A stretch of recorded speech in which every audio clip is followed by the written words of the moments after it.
आज के मनन के लिए हम पहला सैमुएल में से एक घटना को देखेंगे।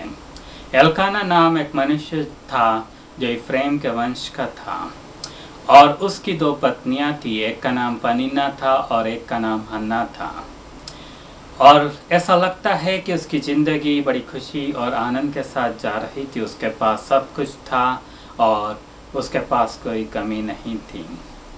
उसके पास शायद धन दौलत और सारी चीज़ें थीं और ऐसा लगता है कि हर वर्ष वह परमेश्वर के भवन में जाया करता था बलिदान करने के लिए। तो वह परमेश्वर का भय मानने वाला, परमेश्वर की राह पे चलने वाला व्यक्ति था। वह अपने पापों की क्षमा के लिए बलिदान करने हर वर्ष परमेश्वर के भवन में जाया करता था। और उसकी पत्नी पनिन्ना के तो बच्चे थे, किंतु हन्ना के पास कोई बच्चे नहीं थे। इसलिए हन्ना बड़ी दुखी थी और उसके दुख का कोई अंत नहीं था। और न केवल यह, पनिन्ना उसका मजाक उड़ाया करती थी, इसलिए उसका दुख और भी ज़्यादा बढ़ता जाता था। वह बहुत ज़्यादा दुखी और बहुत ही ज़्यादा निराश और हताश थी। उसके पति ने उसे थोड़ी सांत्वना देने की कोशिश की, किंतु उससे कोई फ़ायदा नहीं हुआ। और ऐसा लगता है कि हन्ना बहुत ही ज़्यादा दुख और परेशानी में थी। उसके पास बाकी सारी चीज़ें थी, किंतु बच्चे नहीं थे और इसलिए वो बच्चे न होने का दुख उसे खाया जा रहा था। और वह इतना ज़्यादा दुखी थी कि शायद वह रोती रहती होगी, शायद वह पूरे टाइम सोचती रहती होगी कि मेरे बच्चे नहीं हैं। और एक साल जब वे मंदिर जाते हैं, वहाँ पर हन्ना अपने हृदय को परमेश्वर के हाथ सामने उंडेलती है और वहाँ पर हम देखते हैं कि वह गिड़गिड़ा कर रोकर परमेश्वर से प्रार्थना करती है। वह प्रार्थना करके कहती है कि हे परमेश्वर, अगर तू मुझे एक पुत्र देगा तो मैं उसे तेरे लिए समर्पित कर दूंगी। वह जिंदगी भर के लिए तेरे लिए समर्पित होगा और न केवल यह, उसके सिर पर कोई छुरा नहीं फिरेगा और वह आपके लिए नाज़ीर होगा। तो इस प्रकार की प्रतिज्ञा करने के बाद वहाँ पर हन्ना देखती है कि एली जो वहाँ पर महायाजक था वह देख रहा है। एली तो देख रहा था और उसको ओंठ हिलते हुए दिख रहे थे, किंतु आवाज़ कुछ सुनाई नहीं दे रही थी। तो उसने सोचा कि यह स्त्री नशे में है और नशे में होने के कारण कुछ बुदबुदा रही है। तो एली ने उसे डांटते हुए कहा कि नशे में मत हो।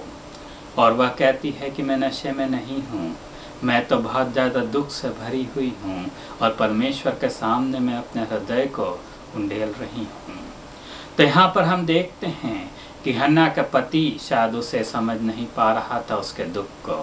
पनिन्ना उसके दुख को समझ नहीं पा रही थी, बल्कि वह उसके दुख को और भी ज़्यादा गहरा करती जा रही थी उसका मजाक उड़ाने के द्वारा।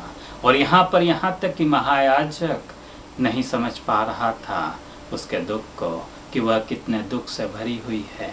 यह हो सकता है कि आप दुख में से होकर जा रहे हों, आप समस्याओं में से होकर जा रहे हों और आपके दुख को शायद कोई नहीं समझ पाए, किंतु मैं आपको बताना चाहता हूँ कि प्रभु यीशु मसीह आपके दुख को समझते हैं। प्रभु यीशु मसीह आपके दुख को समझ सकते हैं। और जब हन्ना ने अपने हृदय को परमेश्वर के सामने उंडेल दिया, जब उसने प्रार्थना की, उसके बाद उसका मुख कभी उदास नहीं हुआ। वह जब दुख और परेशानी और तनाव से भरी हुई थी, वह उसमें से बाहर निकल आई और उसके बाद वह दुख उसे सता नहीं पाया। अभी भी उसके पास बच्चा नहीं था, अभी भी उसके पास समस्या का हल नहीं था, किंतु वह अब दुखी नहीं थी।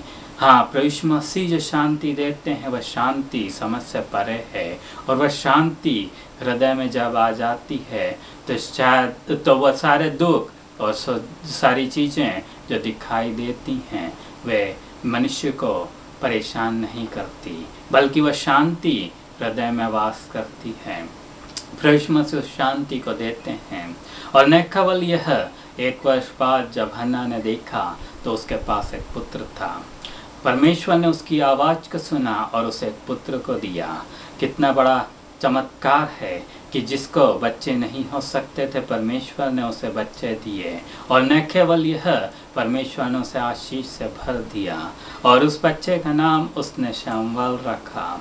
आज यह हो सकता है कि आप भी इसी परिस्थिति में से होकर जा रहे हों। यह हो सकता है कि आप दुख, पीड़ा और परेशानियों में हों। यह हो सकता है कि आप तनाव में से होकर गुजर रहे हों। यह हो सकता है कि आपके दुख को कोई समझ नहीं पा रहा है, किंतु आप प्रभु यीशु मसीह के सामने अपने हृदय को अगर उंडेल दें तो प्रभु यीशु मसीह आपको आशीष देने में सक्षम हैं। आज प्रभु यीशु मसीह आपकी ज़िंदगी में परिस्थितियों को बदल देने में सक्षम हैं। अगर आपके बच्चे नहीं हो रहे हैं, प्रभु यीशु मसीह आपको बच्चे दे सकते हैं। प्रभु यीशु मसीह एक चमत्कार को आपकी ज़िंदगी में कर सकते हैं। अगर किसी और परेशानी के कारण आप बहुत ज़्यादा दुख और तनाव में हैं, तो ये परमेश्वर उस तनाव और दुख को हटाकर आपकी ज़िंदगी में खुशी और आनंद को उंडेल सकते हैं।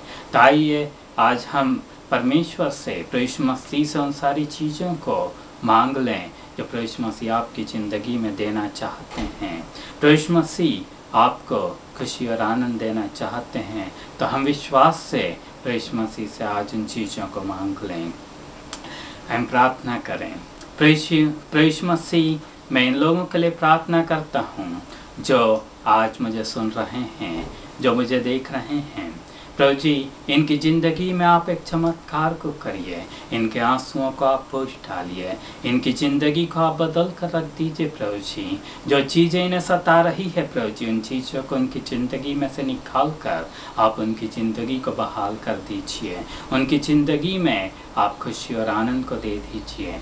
जिनके कोई बच्चे नहीं हैं और मेडिकली या पॉसिबल नहीं है कि उनके बच्चे हों, प्रभु जी उनकी ज़िंदगी में एक चमत्कार को करिए ताकि वे बच्चों को प्राप्त कर सकें, ताकि उनकी ज़िंदगी खुशी और आनंद से भर जाए। प्रभु जी, आप इस चमत्कारों को कर रहे हैं, इसलिए मैं आपको धन्यवाद देता हूँ।